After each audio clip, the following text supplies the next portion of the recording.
¿Qué tal, amigos? Soy el pastor Salomón de la Cruz desde Cozumel. Y bueno, pues en esta ocasión me gustaría charlar con cada uno de ustedes sobre el tema del Hades. Es un tema muy interesante y pues sí me gustaría pues que haya participación y podamos pues interactuar en este tema. Ya hemos visto la dificultad de por sí, ¿verdad? Al entrar al tema del Hades, la dificultad de la traducción del término hebreo Seol. Algunos ya han sugerido que el término Seol viene de la palabra hebrea Shi'i, de la que se derivan vocablos al hablar de una mano ahuecada, porque así lo expresa Isaías 40:12, como se habla como de un agujero, de un hueco, de una mano que tiene hueco, o de un sendero profundo entre vías, o sea, como se dice en Números 22:24, algo profundo. En el hebreo postbíblico se utiliza el término Sha'al para decir o significar como la especie de profundidad del mar. También por esa enseñanza, por semejanzas a esa traducción, se utiliza para referirse a un hueco profundo. Pero, sin embargo, la mayoría de los lingüistas que son expertos en ese tema entienden que se deriva del hebreo Sha'el. Es interesante eso. Ahí nuestro amigo Domingo, que aparece como Sunday, dice: saludos cordiales para usted, hermano pastor Salomón, Jehová te bendiga y te guarde. Igual, hermano, hasta Chiapas te mando un abrazo. Qué hermoso lugar, muy muy bonito, ¿verdad?, que Dios les ha dado. Y bueno, pues aquí estamos, esperamos un día regresar por allá. La mayoría de los lingüistas decía que el término Seol entiende que se deriva de Sha'el, que significa pedir o inquirir. Puede ser original de averiguación, por eso se llama pedir o inquirir, como que iban a consultar, como un lugar donde se consultaba o se averiguaba qué es la información de los oráculos respecto a los muertos, así que llegaron que han partido. O sea, esa era la idea en ese sentido, aunque no es la idea principal en el uso semántico del término Seol. Pero hay una relación de pensamiento con esta raíz, con la personificación de Seol, o sea, cuando se usa simbólicamente como un monstruo que abre la boca, porque es interesante que el Seol aparece como una especie de monstruo que tiene abierto su boca y que se traga todo, y se traga los. Así es, la personificación o la ilustración que se usa de Seol es como un monstruo que tiene abierto la boca y que todo lo que viene aquí se lo traga. Eso lo dice, por ejemplo, en Isaías 5:14, dice que no se sacia el Seol y que se ensancha el Seol, ya, o personificación, por ese uso que se da, se utiliza semánticamente para decir algo que es insaciable. Eso es lo que en ese sentido es el Seol. Proverbios 27:20 así lo habla. Y precisamente si es difícil la traducción de la palabra o del término Seol, pues cuanto más el término Hades, que es la traducción que la Septuaginta, que es la traducción del griego que se hace del original hebreo, se traduce la palabra Seol como Hades. Ese término que significaría insaciable, bueno, o también algo profundo. Bueno, pues la palabra Hades también en ese sentido tendría ese significado, pero lo que en sí hace referencia al Seol o Hades, que es la traducción griega, fallece, no se acaba todo, sino que sigue a ella una vida posterior. O sea, es el estado de los muertos, donde van las almas de los muertos. Por eso algunos le llaman al Seol o al Hades la tierra de los muertos.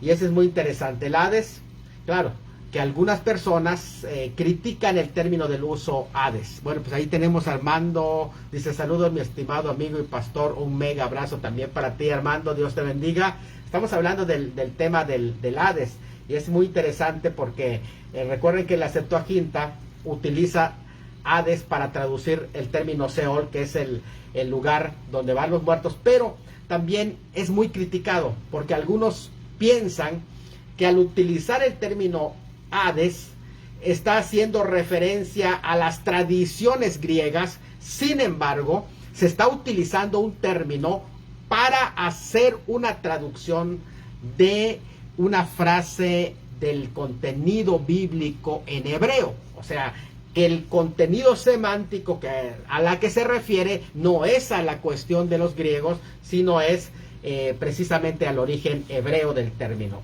Seol.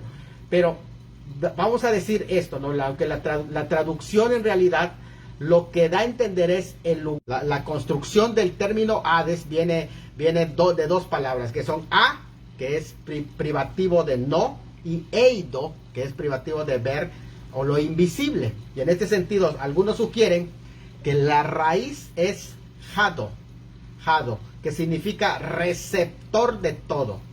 Es decir, que recibe a las almas de los muertos hasta la resurrección de sus cuerpos. En tanto va recibiendo. A traducir el término, pues sí, pues hace que en muchas ocasiones en la Biblia, en el hebreo del Antiguo Testamento, simplemente se traduce Seol. Pero si vamos al griego, el término es Hades, que quiere decir lo invisible, el lugar de los espíritus que han partido. Y en este sentido, pues está, porque el término infierno ya referiría al lugar final, no intermedio, como en el caso del Hades, de los espíritus que han muerto. Algunas veces se traduce como abismo, por ejemplo en el Salmo 42:7, cuando dice un abismo llama a otro a la voz de sus cascadas, pero ahí el término Seol es abismo.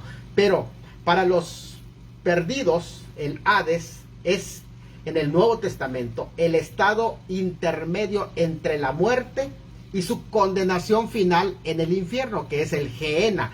No vamos a hablar ahora del Gehenna, ni vamos a hablar tampoco del seno de Abraham, que serían dos temas para posterior discusión. Pero en el tema del Hades, que es un tema muy interesante, es donde nos vamos a concentrar en esta hora. El infierno, como un lugar de tormento final, es presentado en la escritura como el Gehenna. En otra ocasión hablaremos el tema del infierno o el Gehenna, del que describe principalmente el Señor Jesucristo.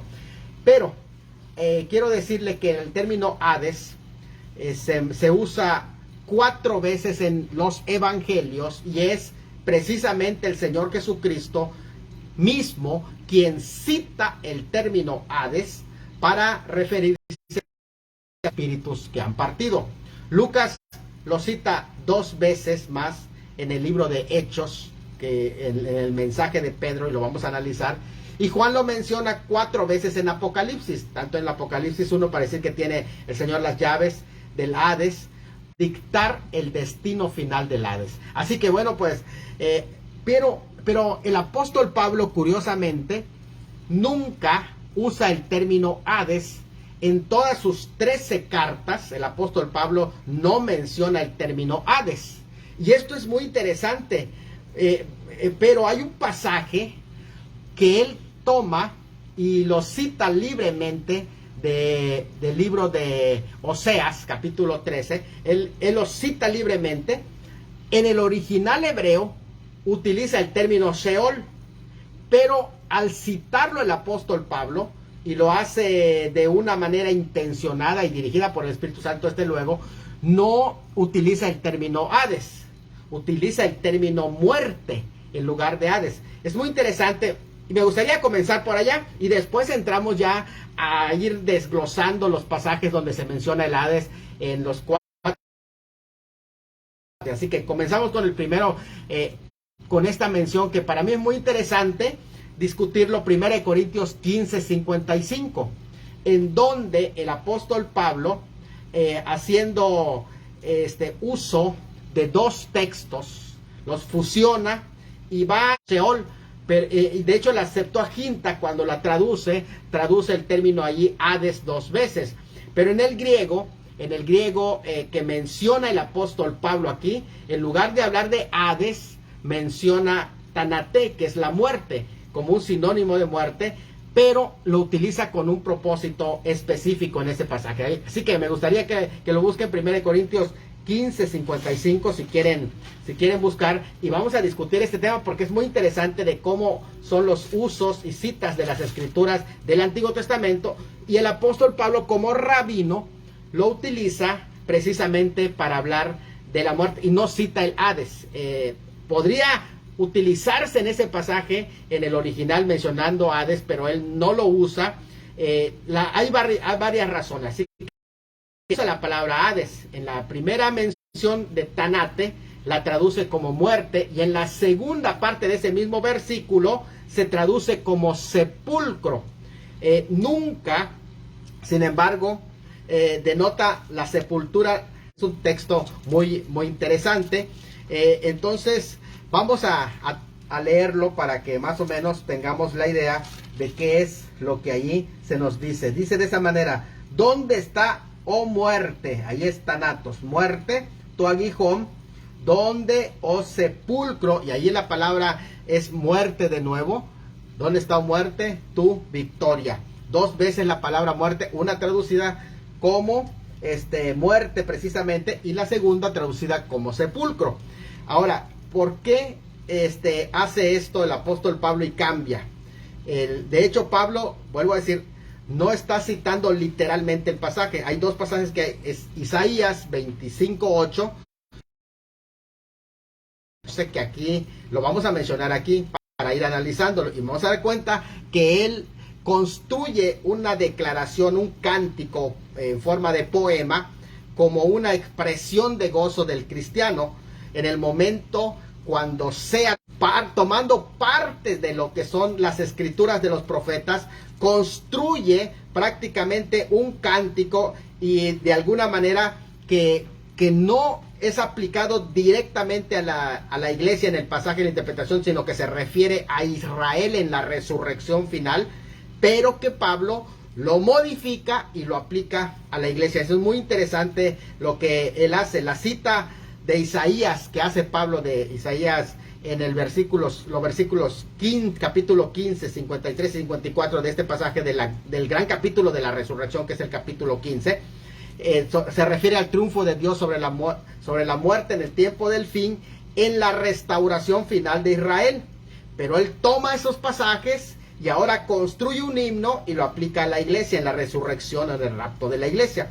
Al mismo tiempo cita Oseas y fusiona los dos textos, el de Isaías y Oseas, donde personifica poéticamente a la muerte. Eso se llama en hermenéutica, se llama una apóstrofe. Una apóstrofe es cuando le pone una personalidad a algo o alguna cosa y le atribuye una personalidad. Por ejemplo, en este caso a la muerte le atribuye una personalidad, y de esta manera, como si es demostrar el triunfo en la resurrección sobre la muerte en el tiempo del fin, en la restauración final del pueblo de Israel. Al mismo tiempo, cuando cita Oseas, lo cita cuando en el capítulo 13 de Oseas, si quieren buscarlo porque es el pasaje que hace 13:14, cuando él cita ese pasaje de Oseas 13:14, refiriéndose a Efraín, el reino del norte, que se había de alguna manera corrompido, y Efraín, pues de alguna forma había sido ya dictaminado su sentencia por el pecado, para que caiga en manos de los asirios, y ellos iban a ser destruidos, y para ellos iba a ser el juicio de los asirios sobre Efraín. Los iba a llevar a la muerte que no solo condenará su cuerpo a la tumba. Es muy interesante ver esto. No solamente condenará su cuerpo a la tumba, sino que también se iba a condenar al Seol, en el mismo destino de los infiernos. O sea, cuando los asirios vengan sobre Efraín, los iban a sepultar, y después de eso no iba a acabar su tormento, iban a irse todavía al Seol. ¿Por qué? Rechazaron a su Señor todopoderoso que podía ser, rechazaron al Señor, al único poder que podía redimirlos del Seol, sus almas, y liberarlos de la cárcel de la muerte, que es el sepulcro del cuerpo, porque es el sepulcro del donde va el cuerpo es la cárcel de la muerte, y el Seol, prácticamente la prisión de esas almas. A ese Señor lo rechazaron y entonces fueron entregados a muerte. Por eso el pasaje dice: de la mano del Seol los redimiré y los libraré de la muerte. Oh muerte, yo seré tu muerte y seré tu destrucción, oh Seol. La muerte de la muerte se da precisamente en la cruz. ¿Por qué?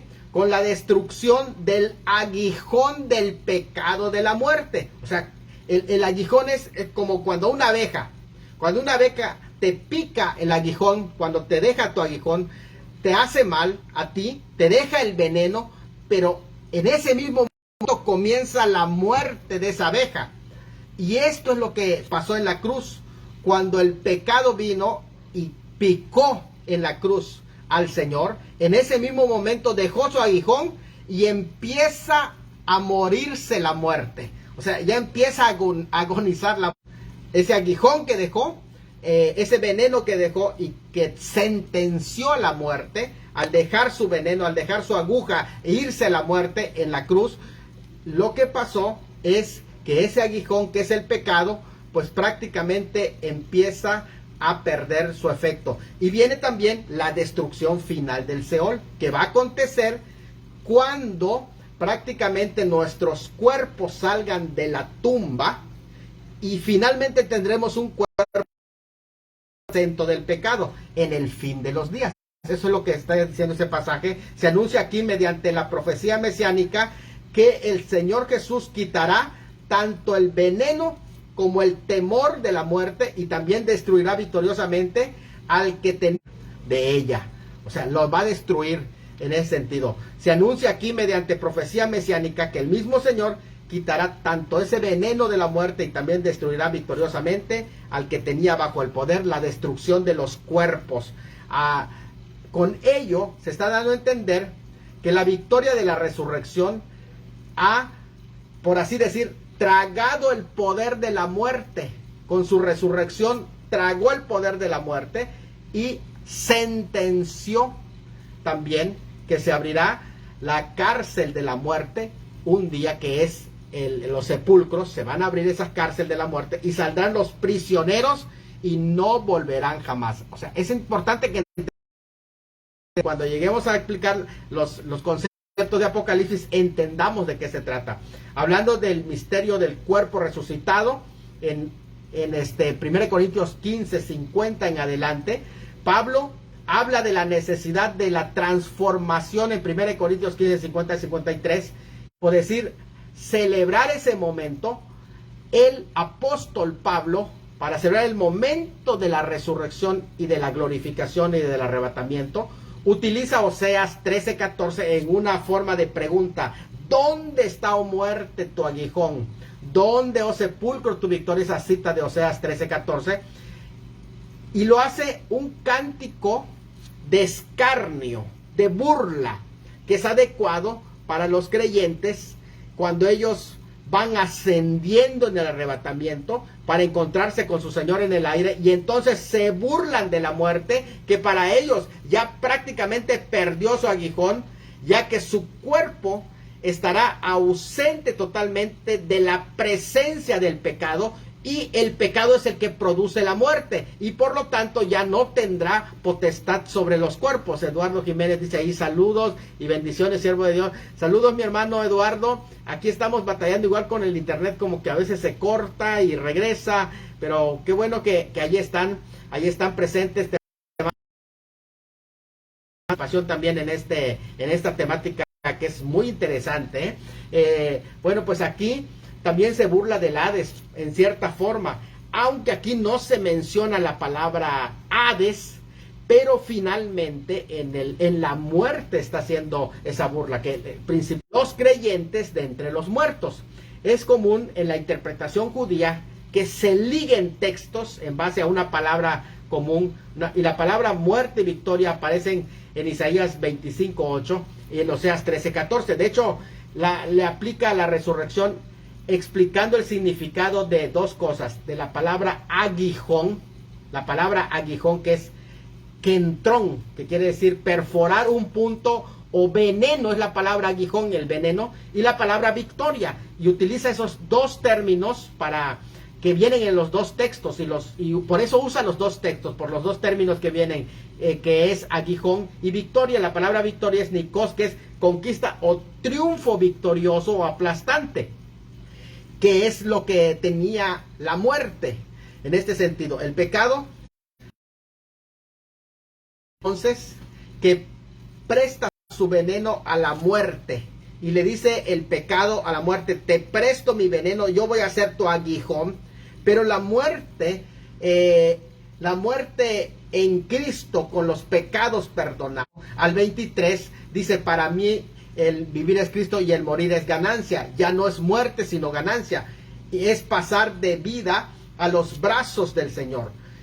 Por el perdón de sus pecados y la redención final de sus cuerpos, la muerte ya no tiene poder sobre ellos, porque han sido aceptados en el Hijo amado. Y aunque la cita original dice: de la mano del Seol los redimiré, fíjense, la palabra Seol se utiliza ya, los libraré de la muerte. Oh muerte, yo seré tu muerte y seré tu destrucción, oh Seol. Pero en este sentido, algunas ideas del por qué en este pasaje Pablo no menciona la palabra Seol, sino que utiliza la palabra muerte, es muy importante en esa cita libre que hace, que lo entendamos. Por qué es que, y en estos dos textos donde están las dos palabras, aguijón, que es la palabra plaga, azote o veneno, y victoria, que es destrucción. Ahora, o destrucción victoriosa, que eso es lo que iban a hacer los asirios al vencer al pueblo. Iba a haber destrucción, y esa era la victoria, la destrucción.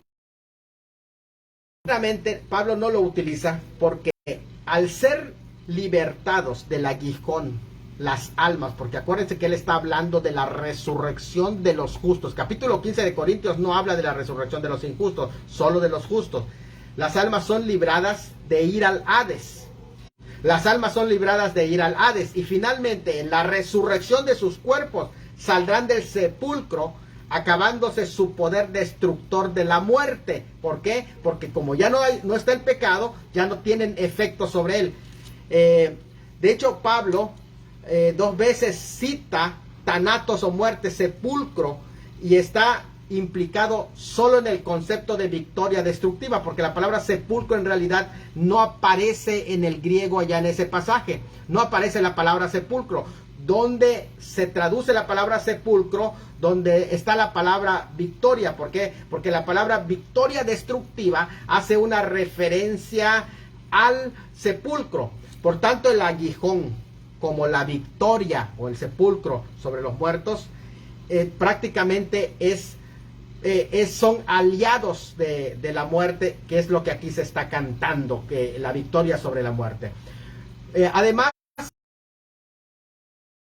Hades aquí, porque todo el capítulo habla de la resurrección de los justos, no de los injustos, porque lo que al ellos ser salvos no van al Hades al morir.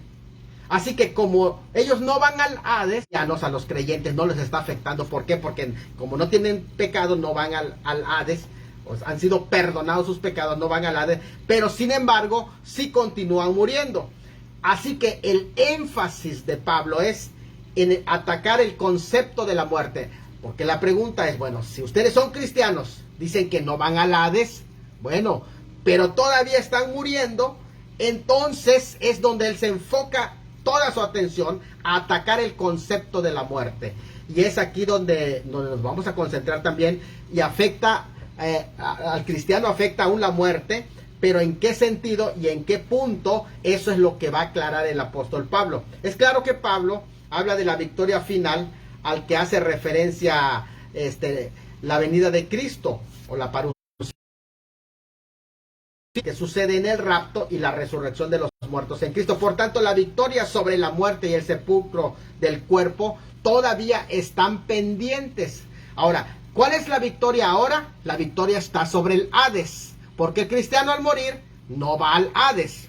es el énfasis que se hace sobre la muerte y la tumba, porque son victorias todavía futuras con la resurrección. Además, Pablo aprovecha para aclarar que en forma y fondo, en realidad, no se afecta el creyente. ¿Por qué? Porque el aguijón o veneno de la muerte, que es el pecado, ya ha sido neutralizado. Y precisamente no lleva a ningún, no lleva en ningún modo al cristiano al Hades. No lo lleva al Hades. Lo único que espera es el sepulcro, su cuerpo, pero aún sobre eso hay victoria ya asegurada, que esa es la esperanza que ya tiene. De lo que Pablo habla es de la final de la muerte. ¿Por qué lo aplica así? Porque en el presente aún la muerte está operando, retiene su aguijón, ya que el pecado le da a la muerte su poder para herir mortalmente, y la gente sigue muriendo porque existe el pecado, que la paga del pecado es muerte. Por ello Pablo frecuentemente relaciona el pecado, la ley y la muerte. Son tres cosas: el pecado, la ley y la muerte. El poder del pecado es la ley que condena al pecador moralmente. ¿Por qué? Porque cuando alguien no observa completamente la ley y está bajo la ley, entonces recibe la condenación justa de Dios, pronunciando en las que han dejado de obedecer los santos preceptos de Dios. Sin ley no habría condenación y sin pecado no había muerte. Así, el trono de la muerte descansa sobre dos fundamentos. Primero, el pecado que clama por condenación, y la ley que pronuncia el castigo por ese pecado. Así que son dos aliados de la muerte. Los dos aliados de la muerte es el pecado que causa la muerte y la ley que pronuncia la condenación. De estos dos poderes vino nuestro Salvador a libertarnos. Y eso es lo que el apóstol Pablo está diciendo así: si el aguijón de la muerte es el pecado, entonces la victoria sobre la muerte es el perdón de los pecados en Cristo Jesús y la participación en la vida de la resurrección por la vida de Cristo en un cuerpo transformado donde ya no existe cabida para ese pecado. Que eso es muy importante, porque una vez que ya no tienes pecado, pues morir. En la cruz, la muerte clavó su aguijón a nuestro Salvador. Por eso se hizo maldición por nosotros. Él se puso y la muerte vino y el pecado clavó su aguijón para afectación y él pueda morir. Al dejar ese aguijón en el cuerpo de Cristo, la muerte se mató a sí misma, privándose de su aguijón y dándonos Dios, por medio de nuestro Salvador, la victoria sobre la muerte, porque ese aguijón lo dejó en la cruz. Y cuando la muerte dejó su aguijón, empieza la muerte de la muerte. Es interesante. Los griegos no tenían esperanza, por eso dice de los que no tienen esperanza, porque ellos al morir, todo pecador y pagano, iban al Hades, y la muerte estaba sujetando también sus cuerpos en la cárcel de la tumba. Son dos cosas que tenemos que entender: sus almas iban al Hades y sus cuerpos estaban sujetos en una cárcel. ¿Cuál es la cárcel? La cárcel de la tumba, donde nadie puede salir excepto que alguien sea triunfador en contra de ellos. Entonces es interesante esto. La muerte en ese sentido estaba victoriosa, pero para el cristiano, como no hay aguijón ya en la muerte, porque Cristo le ha aguijón para el cristiano, por tanto no habrá victoria para el sepulcro por siempre, sino para el cristiano, porque Cristo levantará a los suyos de las tumbas y los sacará de la cárcel. Aún la muerte sigue siendo una enemiga, pero no hay necesidad de temerle, porque para el cristiano ya perdió su aguijón. Y decimos, ya no me afecta a mí, porque en vez de irme al Hades, para mí el vivir es Cristo y el morir es ganancia, porque ya no vamos al Hades, sino que vamos directamente a la presencia de Dios, como dice Filipenses 1, 21 al 24, y hay un descanso y entrada a la gloria por un mismo Señor.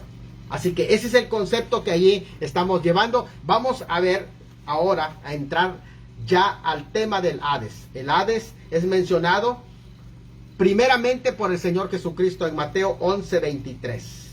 En Mateo 11:23, en medio de un oráculo recitado de Jesús contra las ciudades, buenas nuevas del reino, Mateo 11:23, donde se dice: ay de ti, Capernaum. Y eso es muy interesante porque se refiere a una ciudad judía, de incluso que pertenecía al territorio, de que la mayoría de sus milagros lo había ejecutado cerca de dicha región en el mar de Galilea. Capernaum era una ciudad muy próspera, judía. Tal vez por eso se volvieron arrogantes, sordos para oír los mensajes del amor del Señor y sus enseñanzas, ciegos para ver los milagros que había hecho, y entonces se volvieron altivos en su espíritu. Por eso ahora les dirige un mensaje de juicio. Qué tremendo, porque a mayor privilegio de las personas, mayor responsabilidad. Por eso se juzgará a las personas conforme a sus obras, para determinar el grado de recompensa en el caso de los cristianos y el grado de castigo en el caso de los mundanos. Dice: ay de ti, Corazín. Corazín estaba a unos 5 kilómetros al norte de Capernaum. Betsaida al oeste de Capernaum, también cerca. La palabra Capernaum significa aldea de Nahum. Es interesante porque ese lugar perteneció o fue la aldea donde vivió uno de los profetas muy importantes.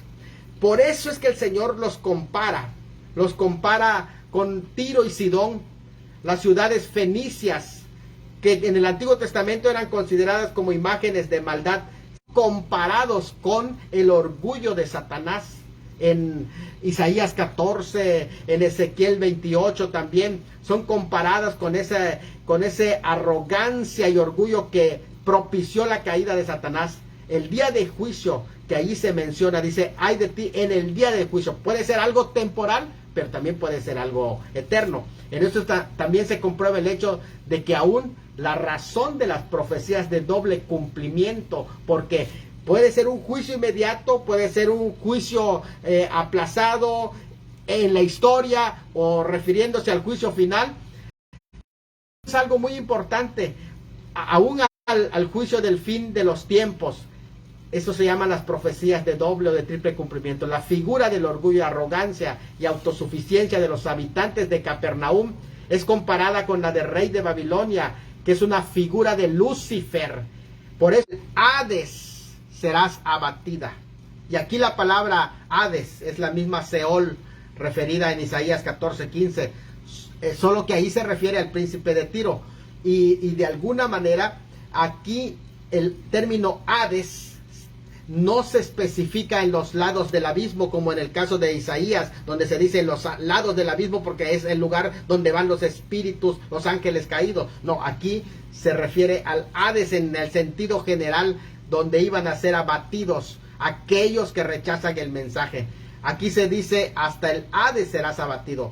Nahum profetizó la caída de Nínive, la capital de un imperio perverso, el imperio asirio, un país extraño, y donde más adelante se supondría sobre ella el imperio babilónico, potencias gentiles y extranjeras a las cuales Dios no les tembló la mano castigarlos. Pero ahora está hablando de Capernaum, una ciudad judía. Quiere decir que no importa si es judío o no es judío, o si es gentil, quien rechace también serán abatidos al Hades, con todo el destino de la propia morales, aún como Sodoma y como Gomorra, que agredían a los mensajeros, porque ellos eran peor todavía que Sodoma y Gomorra. ¿Por qué? Porque Sodoma y Gomorra no habían visto los milagros que en persona había hecho el Hijo de Dios allá en Capernaum. El versículo 23, estoy hablando del 11, Mateo 11:23, es un versículo que nos trae un mensaje especial, porque se dice que a pesar de la extraordinaria perversidad de Sodoma y Gomorra, Si allí se hubieran hecho los milagros que en Capernaum se hicieron, estaría en pie todavía la ciudad. O sea, se hubieran arrepentido. Esto nos indica que el peor de los pecados no es la homosexualidad o la perversión sexual, ni siquiera. Fíjense, el peor de los pecados es rechazar al Hijo de Dios, porque de ahí nacen todos los pecados. Es el que en Él cree, no es condenado, pero el que no cree ya ha sido condenado. La segunda vez que el Señor Jesús utiliza el término Hades está también en Mateo capítulo 16, versículo 18, cuando él, después de que fue expulsado de las sinagogas de los judíos, él dijo: edificaré mi propia iglesia. En respuesta a la confesión fundamental del apóstol Pedro en ese capítulo 16, le dice: sobre la base de la confesión de fe, edificaría su iglesia.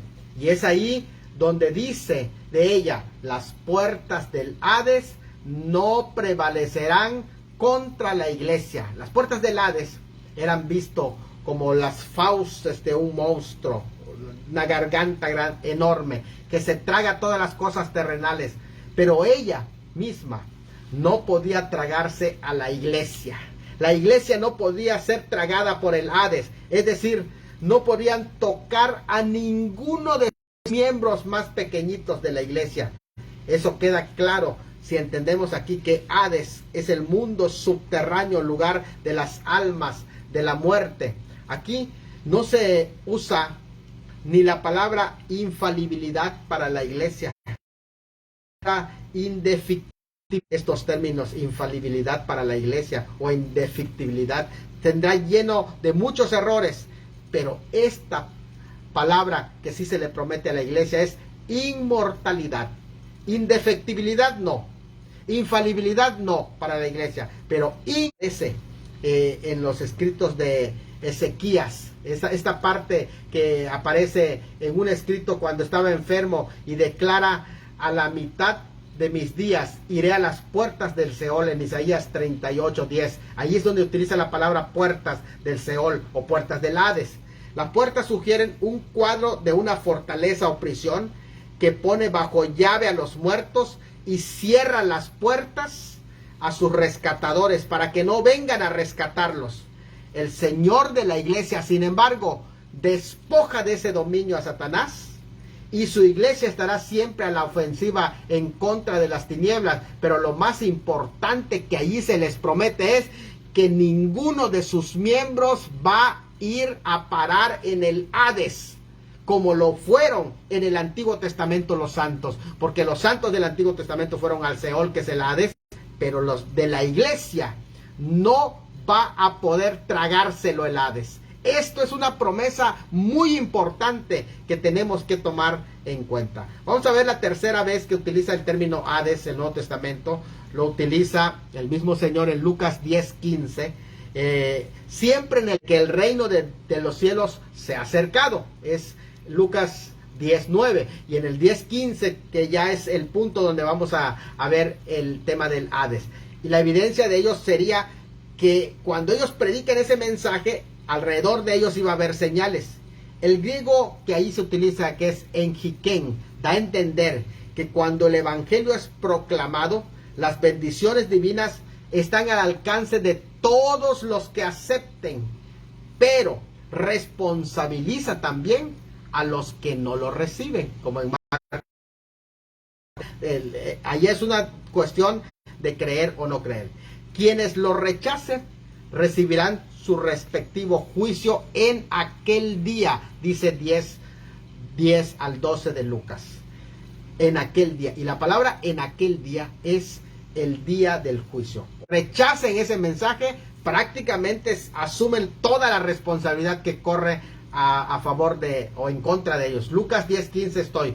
Claramente allí, cuando se habla de ese juicio, se refiere al castigo final, aunque no excluye juicios parciales e inmediatos, cuando dice: ay de ti, Capernaum. En específico se cita a Capernaum, porque habíamos dicho la aldea de Nahum, porque se habían atrevido a oponerse y ponerse ellos al mismo nivel de Dios, rechazando arrogantemente al Hijo de Dios, o sea, prácticamente haciendo el pecado del diablo, subiendo al nivel de Dios, y desde allí va a ser abatido, así como se subió a lo alto, va a ser abatido. La palabra abatido es que va a ser hacia abajo, o va a ser lanzado al Hades o al Seol, y esa palabra es para todos. Dice la hermana Noemí May, bendiciones, buenas noches, saludos, bendecidas noches, saludos hermana Noemí. Estamos hablando del Hades, y esta es la tercera cita que se menciona el Señor Jesucristo hablando del Hades.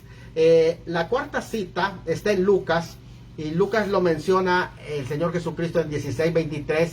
Dice: y en el Hades alzó sus ojos estando en hallar esta historia. Tal vez en otra ocasión, hablando del seno de Abraham, entremos dentro de esta parte, y cuando detallemos el tema del seno de Abraham, poder hablar un poquito más. Pero sí, en el versículo 23, o lugar de los espíritus que han partido, en la historia contada por Jesús del rico, que no hizo nada para aliviar el dolor de Lázaro, lo lanzaron en una aflicción. Al morir, se encontró en el Hades, en tormento y agonía.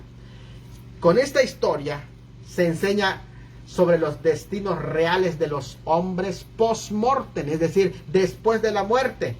Y es interesante porque es algo tan real. Evidentemente se refiere al estado intermedio antes del juicio final, y es conocido aquí como el Hades, pero aquí se especifica,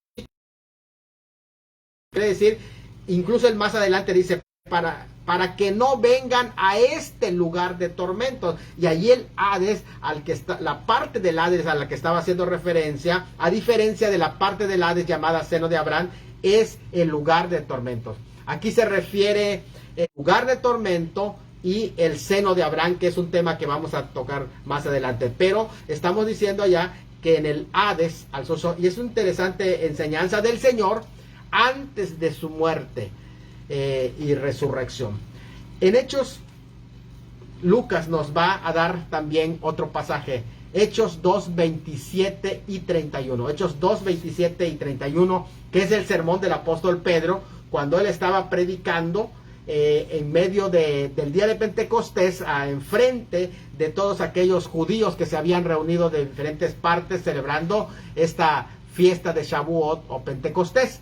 Ahora, toda buena predicación apostólica seguía ciertos parámetros o constituía varios elementos de su querigma. En realidad habían 4 elementos. Número 1, se relataba sobre el ministerio público y la pasión del Señor Jesucristo. Número 2, se confirmaba su ministerio, resurrección de entre los muertos, lo cual ellos mismos atestiguaban, porque es un apóstol, es un testigo de la resurrección ocular.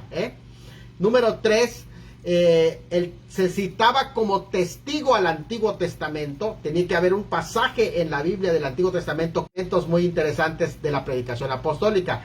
Aquí vamos a concentrarnos en el tercer elemento, que es el testimonio del Antiguo Testamento. Para hablar del testimonio de las Escrituras, en su tercera sección de sermón, él cita, el apóstol Pedro, el Salmo 16, versículo 10, con la expresión contundente de autoridad que le confería las Sagradas Escrituras, como si estuviera diciendo, esto es lo dicho por el profeta Joel, como dijo en 2:16. Aquí es por de él, del Señor Jesús, y cita el Salmo 16, 8 al 11. De hecho, lo hace en Hechos 2, 25 al 28, citando esas porciones de los Salmos 16, 8, 9, 10 y 11, 4 versículos de los Salmos que va citando en forma seguida de ese Salmo. Este pasaje de los Salmos, él dice que no dejarás mi alma en el Seol, ni permitirás que el cuerpo de su santo vea corrupción. Esto es muy interesante porque vemos 2 elementos allá, y él interpreta estas palabras diciendo, no puede referirse a David. ¿Por qué? Porque todos nosotros sabemos que David murió y que su alma fue al Hades, fue dejada en el Hades, no salió del Hades, se quedó en el Hades, el lugar de los muertos, hasta el día de hoy, y se corrompió su cuerpo.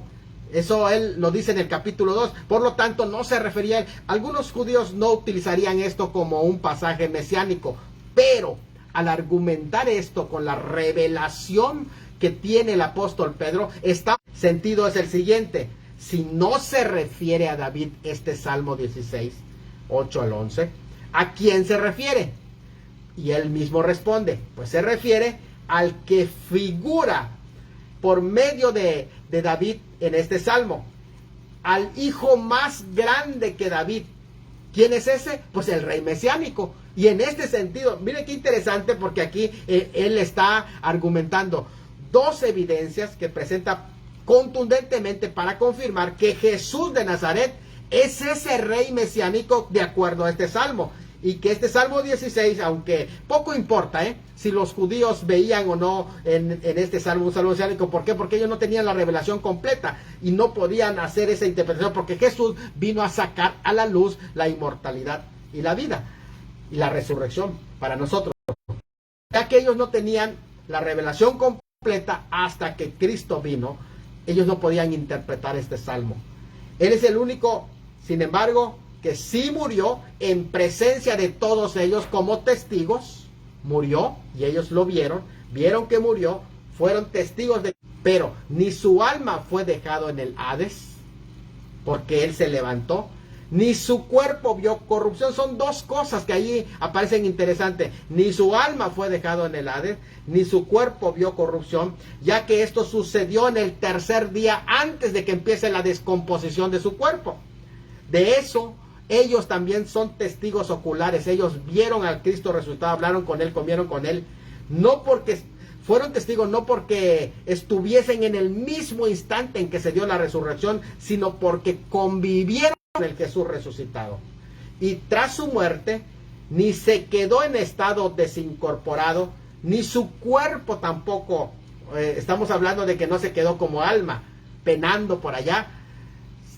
Ni su cuerpo empezó en estado de descomposición, cumpliendo los hombres, pero resucitado por el mismo Dios. Es el único y verdadero Mesías, porque ni en el caso de su cuerpo no entró en estado de descomposición, ni su alma se quedó en eso. Entonces nos damos cuenta que hay dos cosas: el cuerpo se va a la tumba, pero el alma es el que entra prácticamente en el estado de los muertos. Y allí vemos los dos aspectos en el Señor Jesucristo cumpliéndose literalmente de ese Salmo 16.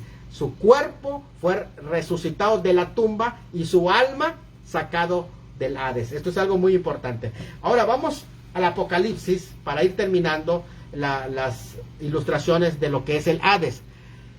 En Apocalipsis 1:18 nos va enseñando. Él declaró que tiene las llaves del Hades. Jesús mismo tiene la llave del Hades. Es decir, está al control de la muerte y aún está al control de la vida más allá de la muerte. Podemos decir que en su momento Él va a usar esas llaves. Si Él está al control, va a usar esas llaves para sacar a esos presos que están en las tumbas, porque son dos cosas. Aquí se utiliza la palabra muerte y la palabra Hades. La palabra muerte se utiliza con relación al cuerpo. Es interesante. ¿Por qué? Porque son dos cosas de nuevo. La palabra muerte es con relación al cuerpo y la palabra Hades es con relación al alma. Así que tiene las llaves de la muerte para sacarlos de la tumba y del Hades también para sacarlos del lugar donde sus almas se encuentran. Esto es algo que tenemos que captar. Y esto es algo interesante porque lo obtuvo por su resurrección. Significa entonces que tiene victoria sobre la muerte, que controla todo lo relacionado a la muerte, y por lo tanto nosotros no tenemos que temer. Por eso, aquel que Él es el que vive por los siglos de los siglos, igual al Padre, aunque sufrió muerte. En ese tercer sello, mientras vienen al tormento de los hombres que están en la gran tribulación, y la muerte y el Hades le seguía, lo que está diciendo es que ni siquiera después de su muerte física, porque al morir van al estado intermedio y estando en ese estado intermedio van a tener tormento, y todavía así en ese estado intermedio van a esperar el momento del juicio final, porque van a salir del estado intermedio en el Hades, donde están sufriendo sus muertos. La muerte y el Hades entregarán a sus muertos, y después la muerte y el Hades serán lanzadas al lago de fuego, que ese sí es el infierno, el Gehenna. Ese es otro tema. El tema del infierno no es lo mismo que el Hades. El Hades es el lugar intermedio en el que ahora van los muertos, pero el infierno es el sitio final, que es el Gehenna, la condenación final, el lago de fuego. Es otro tema hablando del infierno. Muchas personas se confunden y no han entendido que el Hades no es el infierno, sino que el infierno está refiriéndose al Gehenna, que es símbolo de la condenación final o el lago de fuego. Entonces, primero vamos a contextualizar. Estamos en el capítulo 20 de Apocalipsis. Debemos contextualizar esta porción, porque esta porción es específicamente el juicio final. El juicio final es juicio de los muertos. En el capítulo 20, versículos 12 y 13, se utiliza la palabra los muertos. Véalo bien, note bien cómo los muertos, completamente para los muertos. Y los muertos se refiere a los no salvos.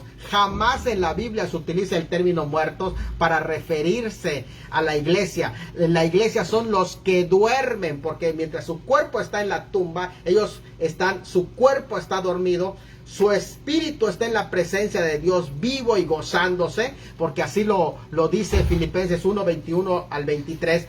Y sin embargo, estos son los muertos. Que dice, el mar que va a dar los muertos, representa a todos aquellos que no tuvieron una cristiana sepultura, que solo fueron tirados en la fosa común, se perdieron en el mar, los que no tuvieron sepultura. Los muertos representan a que los sepultaron, tienen un lugar en un cementerio, por así decir. Esos son los muertos que dieron su muerto. Y el Hades son los espíritus donde están ambos grupos, sepultados o no sepultados, de entregarán a sus muertos. La palabra entregar es una palabra que se utiliza para una entrega legal. Es decir, la muerte y el Hades tienen cautivos a esos muertos, pero necesitan legalmente entregar a esos como para un juicio. No dice que serán resucitados en gloria. Ellos solo van a tomar sus cuerpos para entrar en juicio. Es decir, saldrán de la sala de espera antes del juicio. Van a salir para que se les haga juicio. Y a fuerza, cuando dice que el Hades y la muerte entregarán, es que ellos van a hacer entrega de sus muertos. Solo saldrán de las tumbas como presos de juicio. Es decir, les van a abrir las tumbas, porque también van a salir ellos de la tumba. Miren qué interesante es esto, porque parte de los positivos de la muerte de Cristo y su resurrección, aún para beneficio de la humanidad, es que todos van a salir de las tumbas. ¿Por qué todos van a salir de las tumbas? Porque Él abrió y tiene en sus manos las llaves de todo. Propiamente no se le llama resurrección a esto, sino que ellos van a tomar sus cuerpos, saldrán de sus prisiones, que son los sepulcros. Es donde la muerte y el Hades los tiene sepultados o prisionados, y van a ser llevados para ser juzgados según sus obras, para determinar el grado de castigo que ellos van a tener en el infierno, que es el estado final. Ya no es el Hades, porque el Hades va a ser lanzado en el infierno. Los que no fueron sepultados, que estaban en el mar, y los sepultados de muertos, pero las almas de todos saldrán del Hades y van a presentarse ante el juicio del gran trono blanco. Es aquí donde 1 Corintios 15, 25 dice que el postrer enemigo que será destruido será la muerte. La muerte que azotaba a la humanidad debido al pecado. ¿Por qué morían las personas? Por el pecado. Esa muerte por fin va a llegar después del juicio final, ser lanzado. Y aquí se personifica a la muerte. en esa personificación de la muerte que se hace. Por fin la muerte y el Hades personificados aquí como si fueran carceleros que devuelven sus muertos que yacían temporalmente bajo llave.